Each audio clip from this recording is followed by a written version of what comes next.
Cumprimento os irmãos com a paz do Senhor, amém?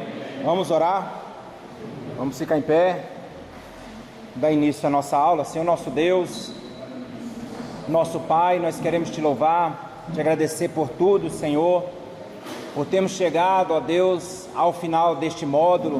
Muito obrigado por tudo que foi aprendido aqui neste lugar, que nós não venhamos ser ouvintes esquecidos, ó Pai, mas ouvintes praticantes do que foi ensinado, Senhor Deus, que cada dia mais venhamos zelar também para que cada dia mais, Senhor Deus, o Senhor venha nos instruir e que possamos instruir outros também para a glória do Teu santo nome. Abençoa os Teus servos, já chegaram, os irmãos que ainda estão chegando, traz em paz, livre de todo mal, aqueles que estão enfermos, Senhor Deus, cura para a glória do Teu santo nome. Muito obrigado por tudo, Senhor, nos dá entendimento nesta aula, nessa noite, em nome de Jesus. Amém. Bom, podem se assentar. Bom, irmãos, chegamos ao final do nosso módulo e teremos hoje então a nossa aula 5, a motivação do aluno,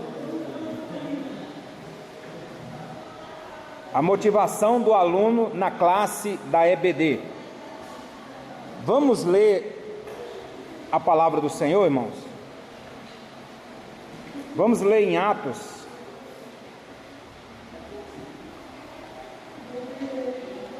Atos capítulo 13, versículo 14 ao 15, depois do versículo 42 ao 44.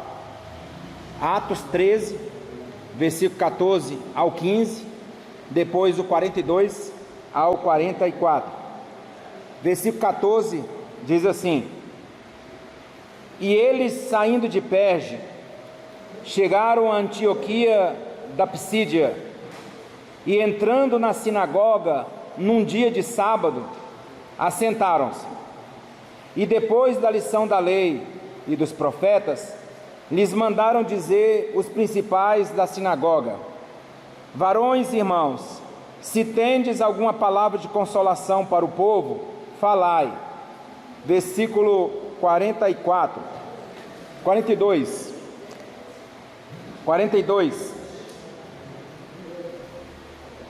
E saídos os judeus da sinagoga, os gentios rogaram que no sábado seguinte lhe fossem ditas as mesmas coisas.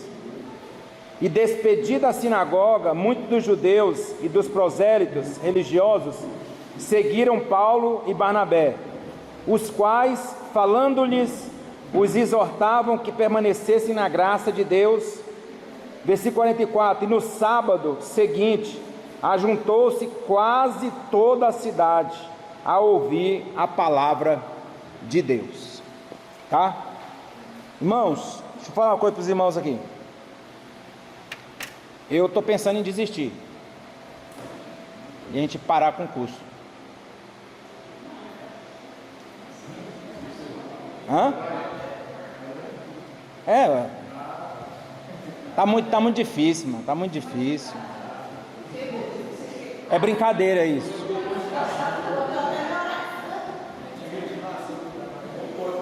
Qual é o tema da nossa lição?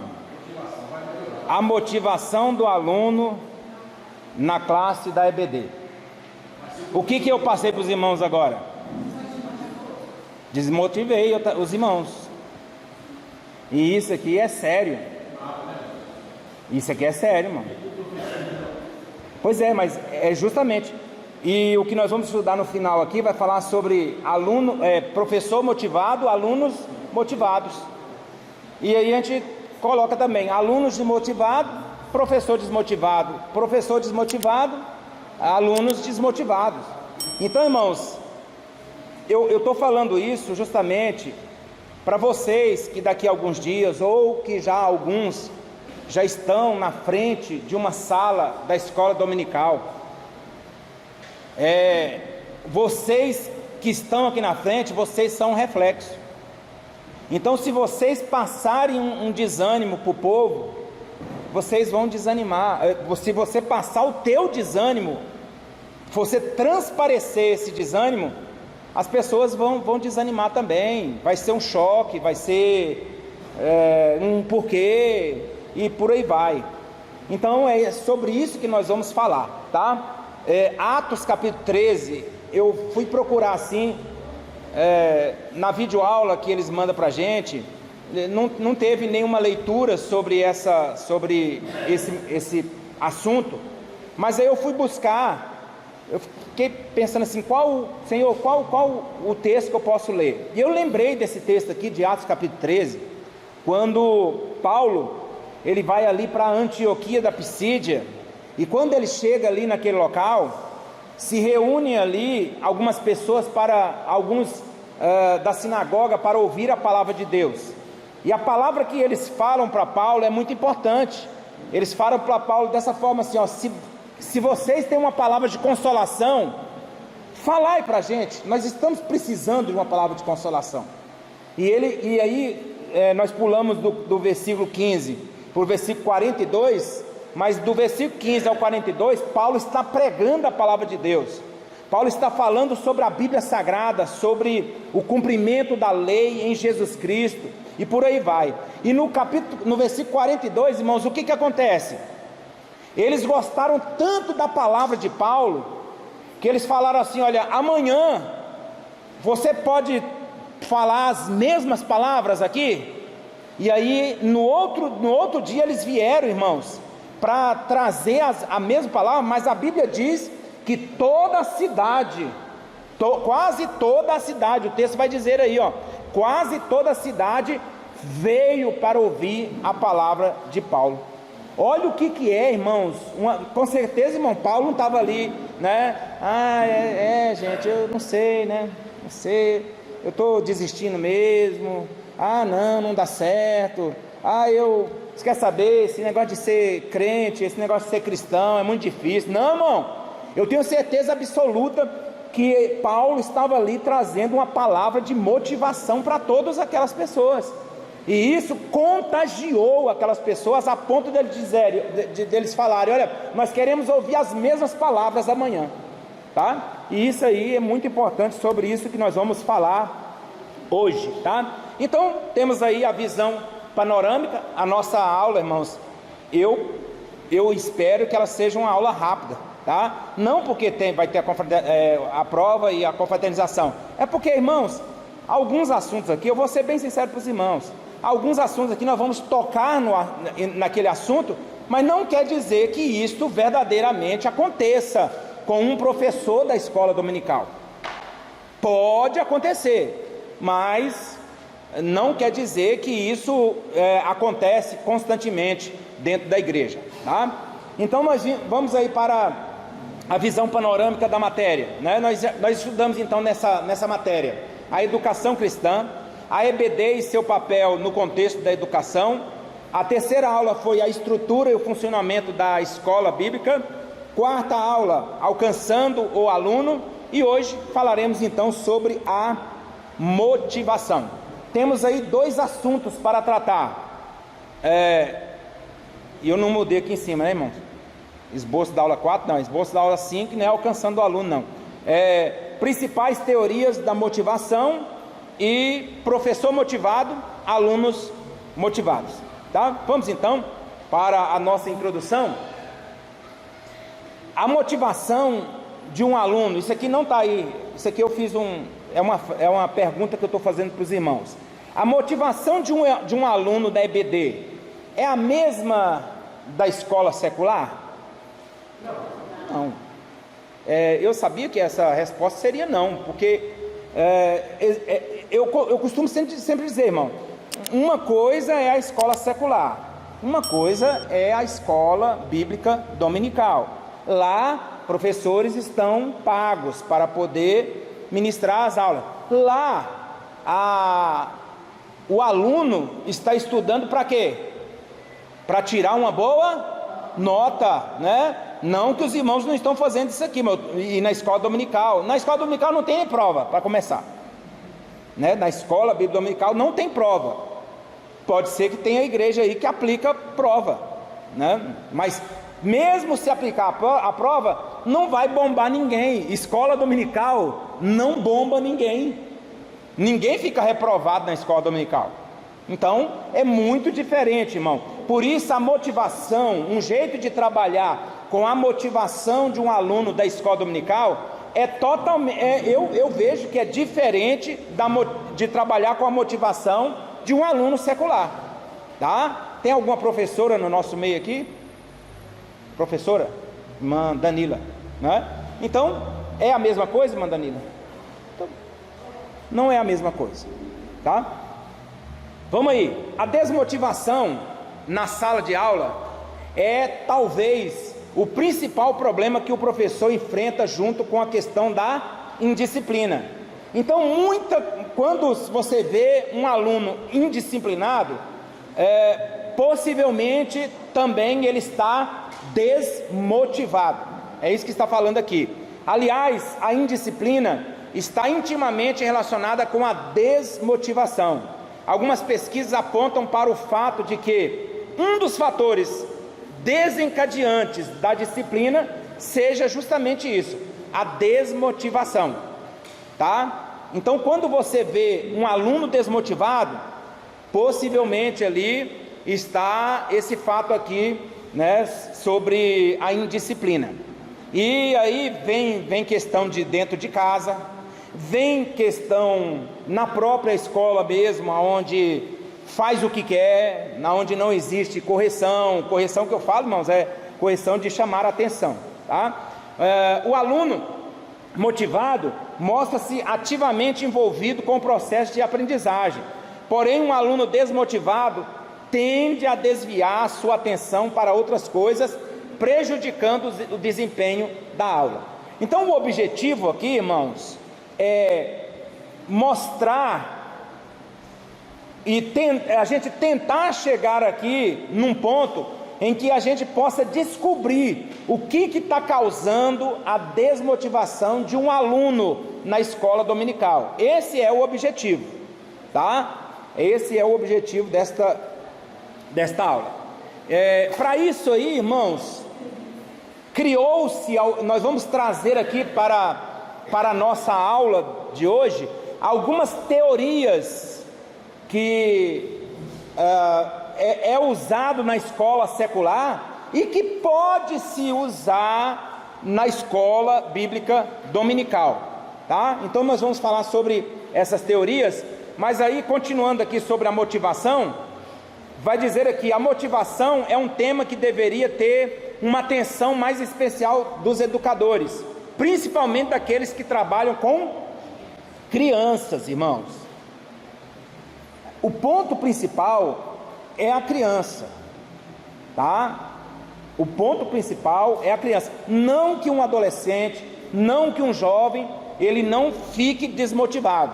Ele fica também. Mas é justamente essa área que vai influenciar lá na frente. Muitos jovens hoje que estão sem estudar, desistiram quando ainda era criança, tá? Começou lá de trás. E isso desencadeou lá na frente. Eu falei aqui para os irmãos sobre a questão de incentivar, né, a ler, né? Eu comprava lá a revista do Tex e tinha que ler para mim. E aquilo ali, quando eles liam para mim, eu ia escutando e ia me motivando. E uma coisa que eu não falei para os irmãos, isso eu não estou tocando trombeta não, irmãos, tá? Foi isso que aconteceu na minha vida e mostrando sobre essa questão aqui da motivação. Quando a minha mãe falou assim, vou pôr o Célio para estudar, eu não fiz o pré, eu já fui para o primeiro ano do ensino, né? Eu não fiz pré, antigamente tinha pré, não é isso, irmã Danila? Ou ainda tem? Alfabetização. Eu não passei por alfabetização.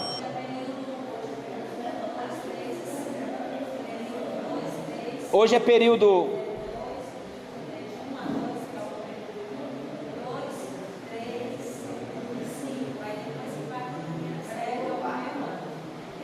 Aí, ó, hoje é períodos, irmão, viu aqui, ó. Hoje é período 1, 2, 3, 4, 5, depois vai para Hã?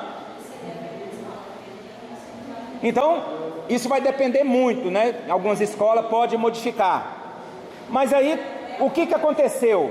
A professora me deu um negócio para eu poder ler. Olha aqui, me deu um livro para eu poder ler. E eu li na frente dela. Ela falou, não, esse aí não vai para alfabetização não. Já pode.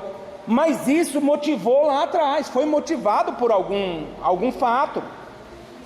E eu volto a dizer, irmãos, um grande problema que nós estamos enfrentando é que nós não gostamos de ler.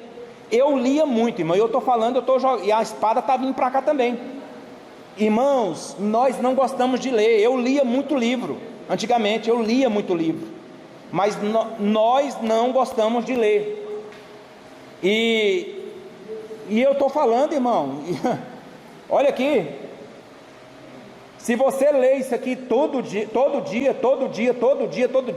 não é fanatismo não, e é um jeito até mesmo de você ser alfabetizado. Tem palavras aqui, irmãos, que vai te ajudar muito, tá? Então, a questão da motivação com criança diz muito do que ela vai ser futuramente, tá? Por isso que a escola dominical também tem que incentivar as crianças a lerem, tá? Porque muitas vezes o pai não tá incentivando.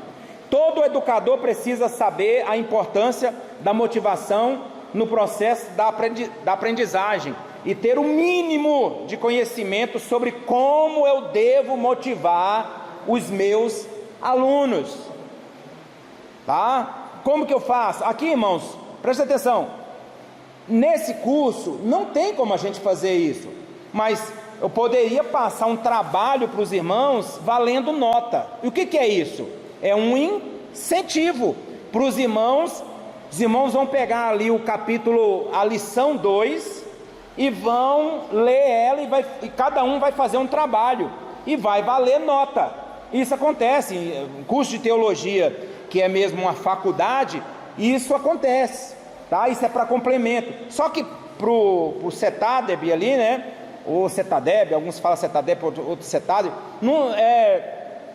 lá eles querem a nota,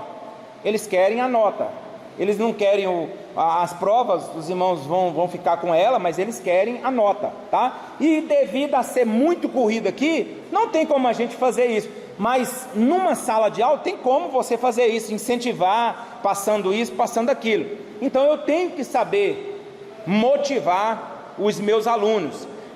O que é motivar, irmãos? Motivar é mais do que encorajar ou incentivar.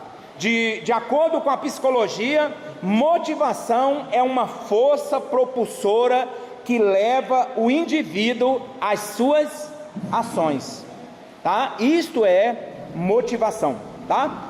Por isso, irmãos, os estudiosos, né, eles começaram aí e criaram algumas teorias, que nós vamos falar agora de algumas, tá? A primeira teoria é o behaviorismo, tá? Behaviorismo vem de uma palavra inglesa, behavior, que essa palavra behavior significa comportamento, tá? Comportamento. Então, o behaviorismo foi uma escola de psicologia fundada por John Watson no início do século passado. Essa escola focalizou seus estudos no comportamento da pessoa. O que pode fazer para essa pessoa, qual é o estímulo que eu pratico para essa pessoa se motivar? Como que eu mudo o comportamento dessa pessoa? Qual é o estímulo que eu faço para mudar o comportamento dessa pessoa? O comportamento dela não está bom, tá? É um comportamento desmotivado. Mas qual é o estímulo que eu vou fazer para poder mudar o comportamento ou motivar essa pessoa, tá? Então, essa escola focalizou seus estudos no comportamento, behavior em inglês, considerando as reações dos organismos aos estímulos. E esses estímulos, irmãos, não são internos, são estímulos externos, vêm de fora, tá? A premissa básica do behaviorismo era de que todo comportamento ele é aprendido, tá?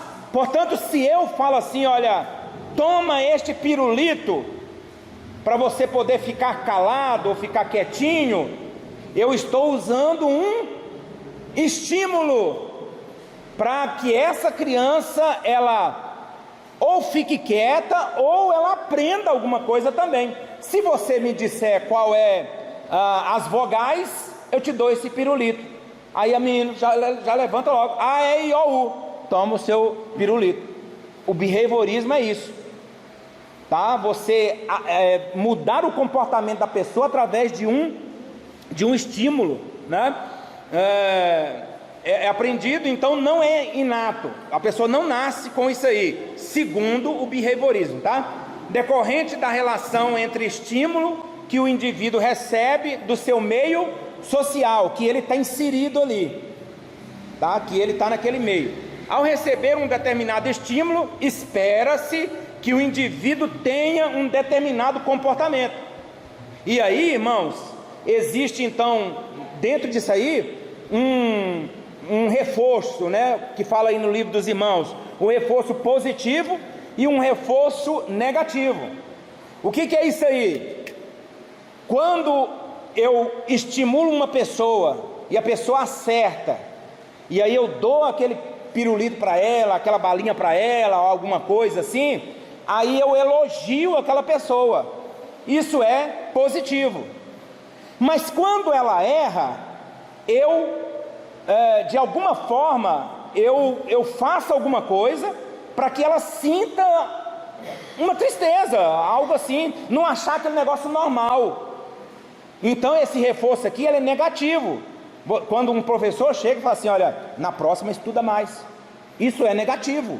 Negativo que fala é porque você está usando um lado ruim, você está chamando a atenção daquela pessoa de um jeito, né? Tem gente que é mais ignorante para chamar a atenção, mas é isso que fala, existe o lado positivo e o lado negativo.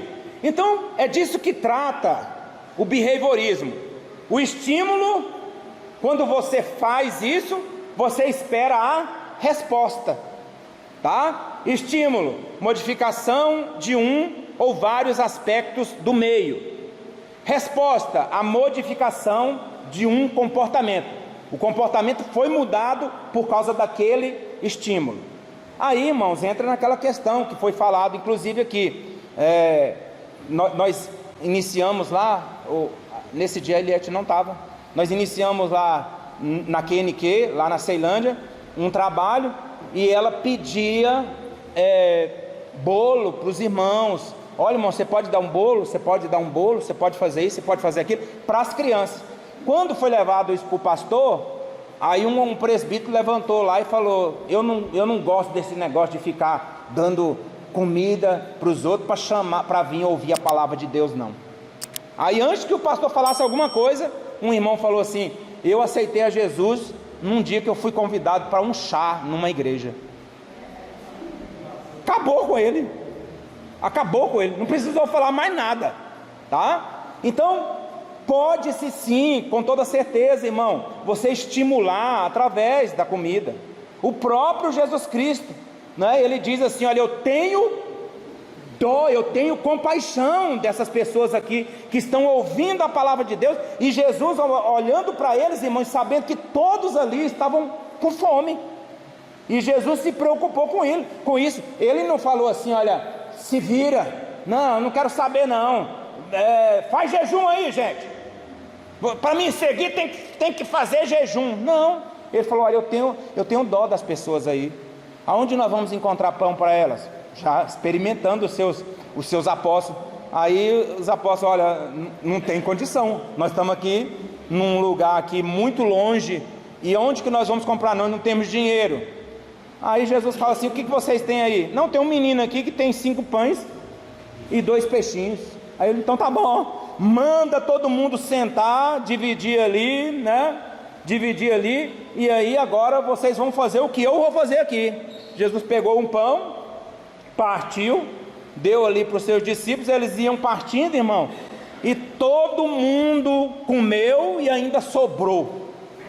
Então, irmãos, é um estímulo isso aí. Jesus estimulava também, viu isso aí? Não é simplesmente falar, você tem que ver como que essa pessoa está, porque se essa pessoa está passando por uma dificuldade dentro da casa dela, irmão, dificilmente ele vai ficar, porque o pensamento dele vai ser em quê? No problema que ele está lá na casa dele, que ele deixou lá dentro da casa dele, não tem pão para o filho dele, não tem comida, amanhã acabou o óleo, acabou o feijão, acabou tudo, não tem mais comida. Então ele vai ficar pensando nisso, tá? Então assim pensa o behaviorismo, tá?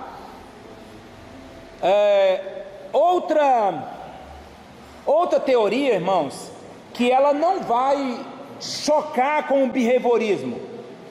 Aí eu estava querendo aqui a presença do psicólogo aqui, né? Nós temos um psicólogo aqui, irmão, e isso aqui, ele trabalha com isso aqui lá. E eu falei assim, olha, eu queria você lá para me corrigir se eu não estivesse falando alguma besteira, o Samuel, né? Então, outra teoria. Bora, meu filho. Eu estou pisando aqui em ovos aqui, ó. Outra teoria, irmãos, outra teoria, que ela não vai chocar, que ela não vai rejeitar o behaviorismo, mas ela vai ver as coisas de uma outra forma, tá? É a psicologia de Gestalt, tá? O que diz essa teoria e essa psicologia de Gestalt? Gestalt é uma palavra alemã que não tem uma tradução literal para o português, mas tem um sentido de forma, um todo que se orienta para uma definição, ou seja, um jeito de ver as coisas, tá? Ou jeitos de se ver as coisas, né? De estrutura organizada. Um dos principais fundamentos dessa teoria é a percepção. Então o behaviorismo, ele fala assim, olha, se você estimular, vai mudar o comportamento, mas a psicologia de Gestalt fala o seguinte, isso vai depender de como essa pessoa vai ver. E aí tem um exemplo aqui, uma criança com fome, ela não vai aprender nada. Ele fala aqui, ó, é disso que Gestalt fala, tá? Essa psicologia de Gestalt fala. Um dos principais fundamentos dessa teoria é a percepção. A teoria da Gestalt questiona um dos princípios básicos do behaviorismo, sobre a relação de causa e efeito, ou estímulo, ou seja, a resposta daquilo. Não é você pegar 10 crianças e essas 10 crianças vão responder do mesmo jeito. A psicologia de Gestalt vai dizer assim, isso vai depender da percepção dessas crianças. Uns podem responder de um jeito, outros podem responder de outro, tá? Segundo a Gestalt, nem todas as pessoas respondem de igual forma aos estímulos recebidos, como defende o behaviorismo. Nem todas. E aí, irmãos, o que é aquilo ali, irmão? Quem é que está vendo um vaso aí? E quem é que está vendo 2 rostos? 2 rostos. Agora vocês estão vendo, né?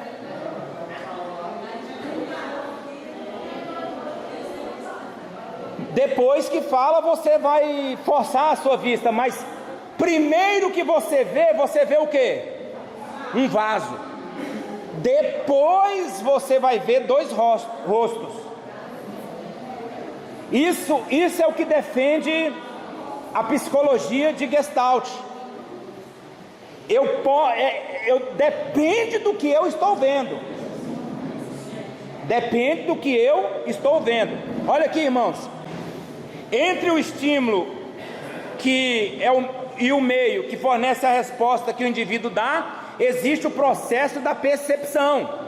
A maneira como percebemos um estímulo é que desencadeará o nosso comportamento. Pode ter certeza absoluta, tem gente que já olhou na primeira e não viu um vaso, mas viu dois rostos, tá? Mas o que destaca aí? O vaso, por mais pela cor, talvez, alguma coisa assim, tá? Presta atenção aqui. Então, irmãos, a psicologia de Gestalt vê isso aí. Vou passar mais dois, irmãos, aqui ó, vou passar mais dois quadros aqui. O da esquerda, o que os irmãos veem em primeiro lugar?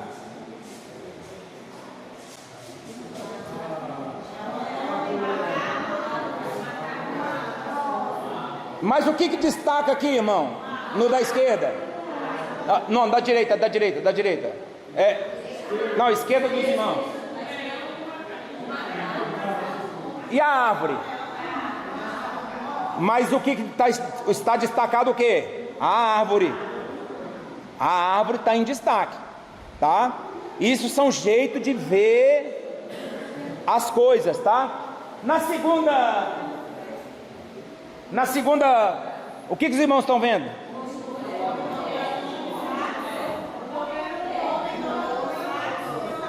Não, vamos chegar num consenso. É um homem tocando sax ou um rosto de uma mulher?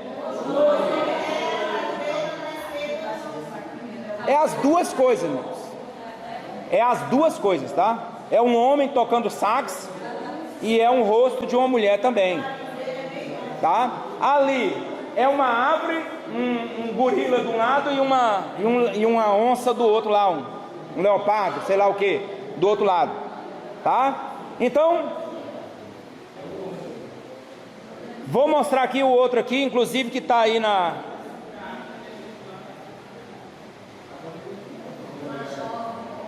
Quem está vendo uma jovem aí? Quem está vendo uma velha? Mas depois que fala, né? Olha ali, ó. O narizão dela, a boca dela é o colar da mulher, da jovem. O colar da jovem, aí tem a boca da mulher, a orelha da mulher, da jovem lá, é o olho da senhora. Ela tem um narizão grande.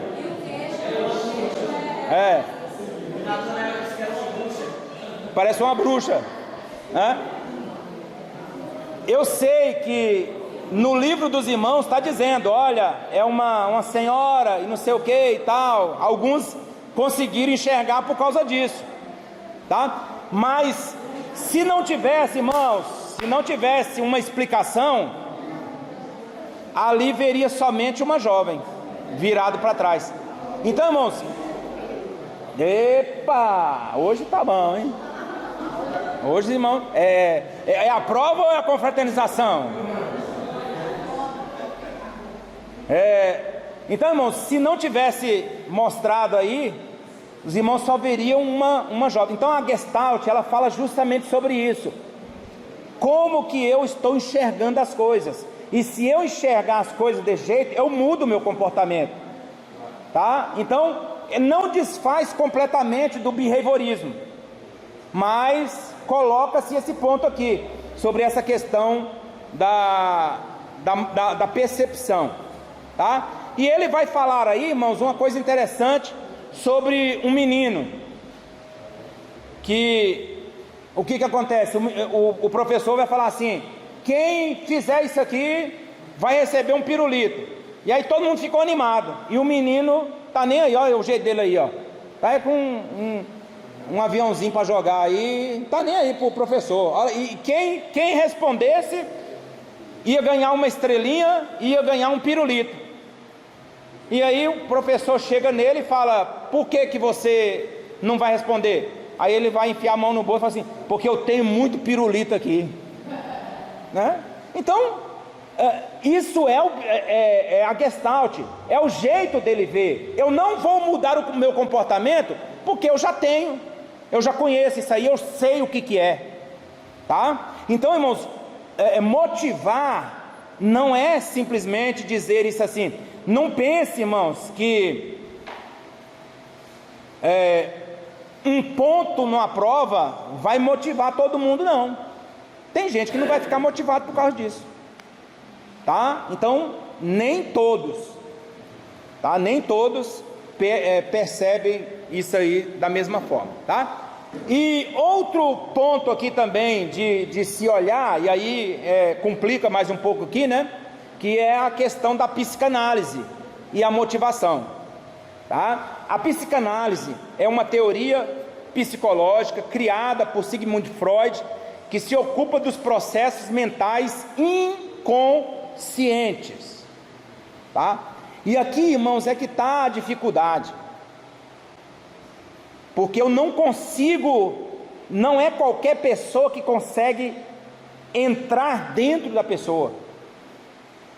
Aí tem o Freud, né? É Freud que iniciou com aqueles negócios, né, de sentar num divã, irmão Samuel. E aí, irmãos, inclusive, só citando um exemplo aqui, existe um grupo aí, uma época aí, aconteceu essa questão do G12, e lá eles praticavam o que? A regressão, né? A regressão. E o que é a regressão? É você, lá, segundo algumas pessoas que foram, irmãos, tá? Segundo algumas pessoas que foram, ficava ali a pessoa num canto lá, jogada lá no canto lá, e lá ele ia ficar lembrando de coisas que aconteceu no passado dele, e ali ele ia ficando, e a tendência mesmo era você regredir até o útero da sua mãe, porque no útero da sua mãe já existiu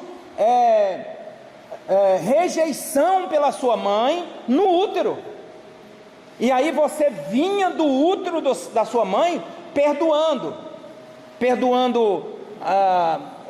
a sua mãe que te rejeitou, as palavras que ela disse para você, você perdoar, aí você ia lembrar de alguma coisa que aconteceu, um fato que aconteceu, e você ia liberar o perdão. Agora preste atenção, irmão, na época que estava acontecendo essa febre do G12, o que aconteceu? O grande problema, irmão, não é levar uma pessoa até lá, o problema é trazer essa pessoa de volta,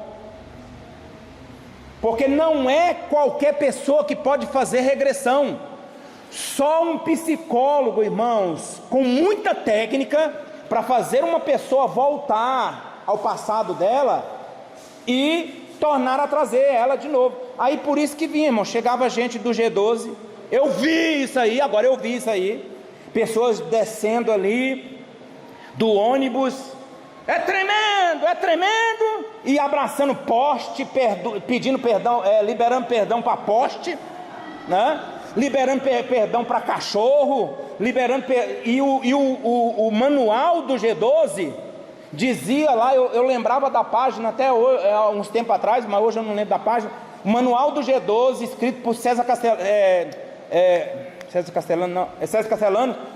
falava lá numa página: libere perdão para isso, libere perdão para aquilo, libere perdão para Deus. Até Deus você tinha que perdoar. Deu certo para algumas pessoas? Deu certo, tá? Mas agora, aquele ponto lá de que o G12 veio para poder ter a maior igreja do mundo inteiro, foi por água abaixo, tá?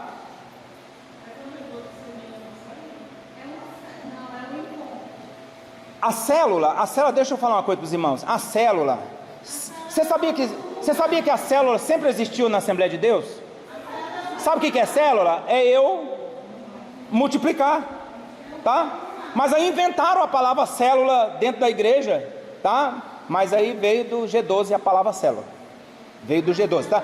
Agora, viu, irmãos? Não estou falando das coisas que deram certo, não. Eu estou falando aqui sobre a questão da regressão. Muitas pessoas ficaram variadas depois que mexeu com o consciente delas.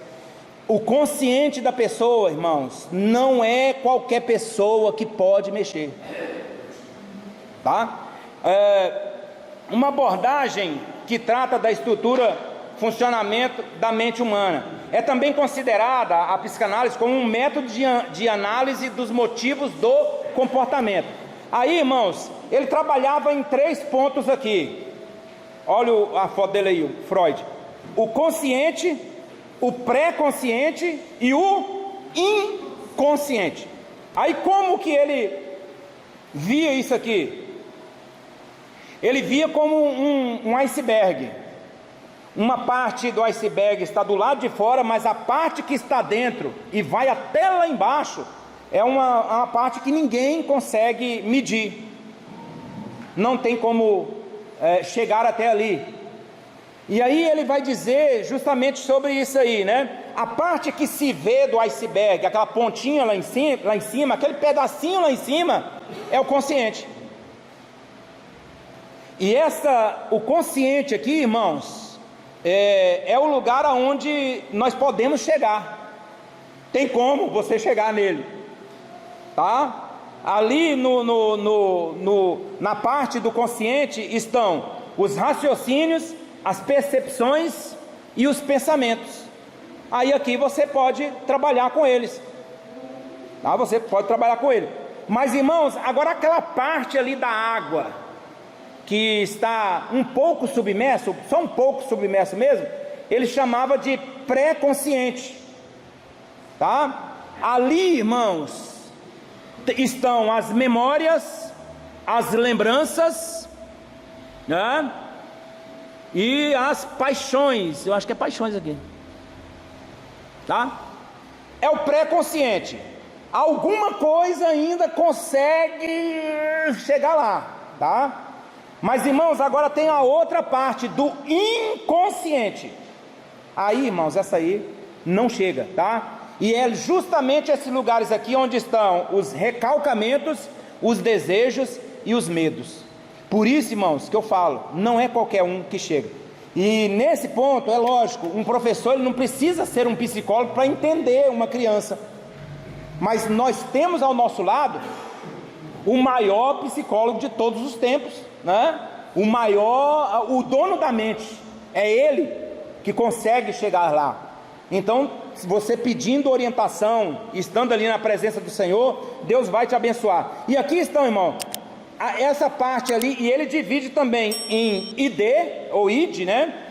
E o superego e o ego, tá? E aí tem algumas definições aí que não tem como a gente falar por causa do tempo, tá? Portanto, a motivação ou desmotivação do indivíduo, segundo a psicanálise, pode estar relacionada a experiências que passaram para o domínio da onde, irmão? Do inconsciente. Aí, irmão, é difícil. Então, é nesse ponto que eu estou falando. Não é impossível, mas através da orientação do Espírito Santo, de alguma forma, você pode ajudar aquela pessoa, né, através de ações do dia a dia, do acontecimento com alguma pessoa, mas muitas dessas coisas estão lá naquela parte embaixo, tá? Mas continua a determinar as ações do indivíduo na atualidade. Tem um caso, irmãos, de uns americanos que entraram no lugar quando eles estavam numa guerra, e aí eles encontraram ali um local onde tinha várias e várias crianças, e elas estavam raquíticas, estavam no osso mesmo, irmão. E os militares ali do exército americano chegaram e deram pão, aquelas crianças comeram o pão, e aí eles ficaram ali aguardando, né, alguns dias para poder os caminhões virem buscar aquelas crianças. E nesse período, quando chegava a noite, aquelas crianças não conseguiam dormir. E aí um médico, né, psicólogo, que foi conversar com aquelas crianças lá, e foi perguntar para elas por que elas não estavam conseguindo dormir. Aí uma delas respondeu: é porque nós estamos com medo de amanhã nós acordarmos não ter pão para a gente de novo. Aí sabe o que o médico fez?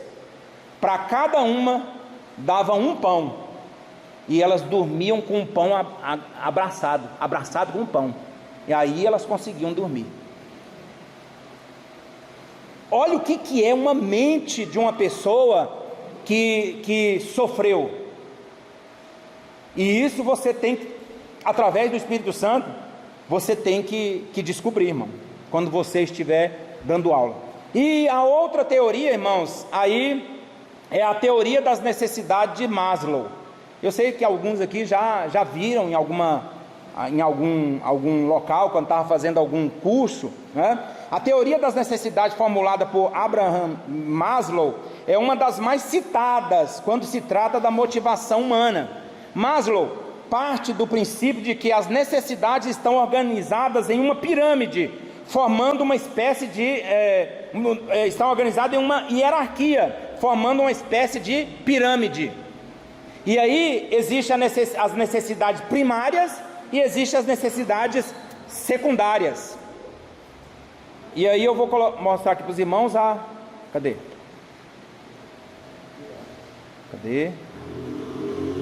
É para trás, é para frente? Não. Para trás. Está aqui. A pirâmide ali. Note que primeiro tem as necessidades primárias e as secundárias.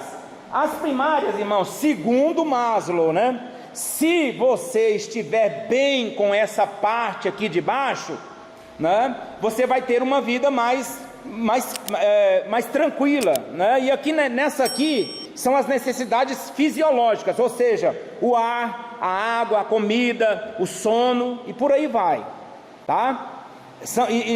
É considerar as necessidades básicas, necessidade básica da pessoa. Depois vem a necessidade de segurança, tá? Aí a necessidade de segurança na área física, material e moral. Isso aqui tudo segundo a teoria de Maslow, né? A teoria da necessidade de Maslow. E aí depois, irmãos, vamos para as necessidades secundárias. Aí vem a necessidade social. O que é isso? Necessidade de amor, de afeto, de comunicação, de amizade, de ser parte de algo, tá? E por aí vai. Depois nós temos a necessidade de autoestima, tá? Ou seja, autoestima, confiança, respeito dos outros, aos outros, respeito aos outros e dos outros, né? E em último lugar, irmãos, não que seja menos importante, está a necessidade de realização pessoal. E aí está a moralidade, a criatividade, a superação, a espontaneidade, a ausência de preconceitos e a aceitação dos fatos, tá? E aí está esse outro desenho aí. Mas aí o nosso psicólogo ontem me falou uma coisa interessante que eu não sabia, né? Maslow, ele era humanista. E o que é ser humanista? Não explica aí não. O que é? O homem no centro. Então, irmãos, com aquilo que você me disse, e aí olhando melhor isso aqui, a teoria de Maslow para o crente não funciona.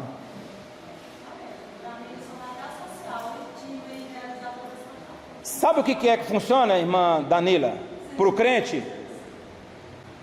Buscar em primeiro lugar e as demais coisas vos serão acrescentadas, tá? O crente, ele tem que descansar nisso aqui. Não é fazer uma pirâmide aí sobre questão de... Irmão, se Jesus estiver aqui na sua própria pirâmide aí, irmão, pode ter certeza absoluta, tudo vai bem, né? Então para o crente, irmão, a pirâmide aí, a pirâmide de Maslow não combina muito não, tá? Vamos lá, me ajuda aqui. Então, uma criança, nós podemos concluir sobre isso aí? Uma criança, por exemplo, que não se alimenta, bem poderá sentir dificuldade para aprender, pois não terá motivação suficiente para prestar atenção na aula. O indivíduo procura primeiro satisfazer as necessidades fundamentais, aquela lá de baixo, né? Segundo a pirâmide aí, as necessidades fundamentais, a existência antes de procurar satisfazer as outras necessidades. E aí, irmãos, ele traça aí, tem até o desenho aí, né, sobre a questão da autorrealização. O que acontece? Vem a necessidade do indivíduo, depois, irmãos, essa necessidade dele, ela causa um desequilíbrio, tá? Para o bem ou para o mal, tá? Causa um desequilíbrio, e aí causa-se uma tensão. Eu vou conseguir? Eu não vou conseguir? Tá? Depois vem então ou o impulso ou o motivo, e termina-se com a satisfação ou a frustração, tá? É desse jeito que funciona aí. Vamos lá. Para motivar os seus alunos, o professor precisa se certificar quais são as reais necessidades que precisam ser satisfeitas para o seu aluno, tá? É por isso, irmãos, o professor ele tem que estar atento. Uma criança, por exemplo, uma criança que chega numa sala de aula, que é visitante, e num desenho, irmãos, até através do desenho, a criança pode estar falando. Pode estar falando. Ela pode estar se expressando ali, pode estar expressando uma violência sexual, tá? Ela pode estar se expressando a fome dela, a necessidade dela, através até de um desenho. Então, é um jeito, inclusive, a carência dela. Irmãos, aí ele vai falar sobre a professora desmotivada, tá? O professor pega e chega lá e fala, é sobre isso aqui que acontece o pirulito, né? Ela vai falando, olha, quem fizer mais isso aqui, fizer aquilo ali, não sei o que, aí ela chega e fala assim, por que a pessoa desmotivada, né? Fala aí, por que você não está fazendo nada? Não, o que vai adiantar pirulito se eu sou diabético? Então, você tem que conhecer a necessidade da pessoa, tá bom? E, para encerrar aqui, o professor precisa refletir sobre a sua própria ação, suas práticas, suas aulas, seus conhecimentos e a realidade da escola que trabalha e dos alunos que ensina. E aí, irmãos, eles vão falar aqui sobre a síndrome de burnout. O que é a síndrome de burnout? Irmãos, é a estafa. É a estafa. Eu não vou falar sobre isso aqui, irmãos, porque dificilmente um professor da escola dominical vai adquirir a síndrome de burnout por dar aula aqui na escola dominical. Dificilmente. Isso aqui vai acontece no dia a dia nas empresas, tá? Nas empresas, e está também chegando nos colégios, tá? Síndrome de burnout.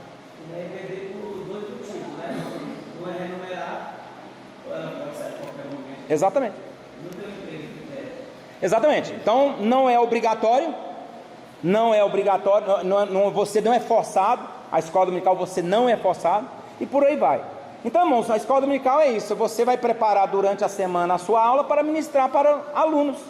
Então, a síndrome de burnout dificilmente vai acontecer numa sala de escola dominical, tá? A autoestima do professor, irmãos, o professor ele tem que ter a sua própria autoestima. Foi isso que aconteceu no início aqui. A primeira coisa que eu fiz aqui no início, os irmãos, muitos não estavam aqui, eu cheguei aqui e falei, olha, irmão, eu vou desistir, eu não vou dar mais aula, é muito difícil, tá muito difícil para mim, não, eu não vou dar mais aula. E alguns já ficaram assim, eu falei, isso aí é o que você passa para o seu aluno, tá? E você vai desmotivar outros também. Aí ele vai falar aqui sobre a pessoa ali pegando estrelas ali, né, e jogando no mar. E aí passou o outro ali e falou, olha, o que você está fazendo? Não, eu estou voltando, jogando as estrelas de volta para o mar. Aí ele falou assim, olha, você sabe quantos milhões de estrelas tem aí no mar? Aí você não vai conseguir jogar todas de volta. E ele falou assim, olha, mas pelo menos essas aqui não vão morrer. E aí no outro dia, quem é que estava lá ajudando o menino? aquela pessoa que fez lá a pergunta, né? E a comunicação, eu tenho que saber comunicar, eu tenho que saber comunicar, tá? E ao mesmo tempo, irmãos, eu tenho que saber comunicar, eu tenho que saber ouvir. E a conversa, irmãos, como eu falei aqui, a conversa é justamente isso, é eu procurar saber, ver o motivo e por aí vai, porque não é só dar aula, é também ajudar aquele que está precisando, tá bom? E que Deus nos abençoe em nome de Jesus.